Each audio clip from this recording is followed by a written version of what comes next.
Sir Balakrishna అఖండ ఎట్టకేలకు 12న release అవుతుందని తెలుస్తుంది. అవును. ఏంటి దానిపై మీ కామెంట్? ఏమో నేను చెప్పాక మొన్నే చెప్పాక 12వ తారీఖు రిలీజ్ అవుతుందని ఆ రోజు చెప్పాను. అవుతాను, సంతోషం. పర్లేదు, మన మన మాట గౌరవించి వాళ్ళంతా రిలీజ్ చేస్తుంది, సంతోషంగా ఉంది. సో 12వ తారీఖు చాలా చిన్న సినిమాలు ఉన్నాయి. వాటికి ఈ అఖండ వలన ఎఫెక్ట్ పడుతుంది. వాళ్ళందరూ కూడా వాళ్ళ సినిమాల్ని పోస్ట్‌పోన్ చేసుకోవాల్సిన పరిస్థితి వచ్చింది. అంత ఉండదు అనుకోండి. ఇప్పుడు ఏ సినిమా ఉండేది ఆ సినిమాకి ఉంటుంది.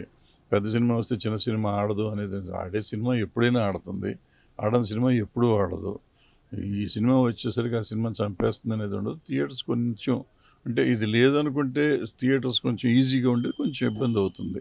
నెంబర్ ఆఫ్ థియేటర్స్ వాళ్ళు సపోజ్ ఫర్ ఎగ్జాంపుల్ 100 థియేటర్లు చేద్దాం అనుకో, ఆ చిన్న సినిమాకి 100 ఉండవు, 50 ఉండొచ్చు, అట్లాంటివి జరుగుతాయి.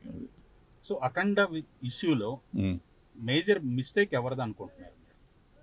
ఎవరిదే ఉంది మిస్‌ప్లానింగు.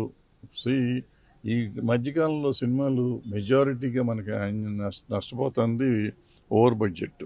అంటే మనం కెపాసిటీ ఎంత ఉంటుందో అంతగా సినిమా తీయాలి గానీ, అంతకు మించి ఊహించేసి, ఇప్పుడు మనం పులిని చూసి నక్కవాత పెట్టుకున్నట్టు 'త్రిబుల్ ఆర్' వచ్చింది, 'కల్కి' వచ్చింది, 'బాహుబలి' వచ్చింది, నాకెందుకు రాదు అని అనుకోవటం కంటే, మనం తీసామనుకోండి 100 కోట్లుగా తీసి 1000 కోట్లు వస్తే సంతోషించాలి కానీ, 1000 కోట్లు వచ్చేస్తుందని 1000 కోట్లు ఖర్చు పెట్టి నష్టపోయి ఇట్లా సినిమాలు ఆపుకోవటం కరెక్ట్ కాదు కదా.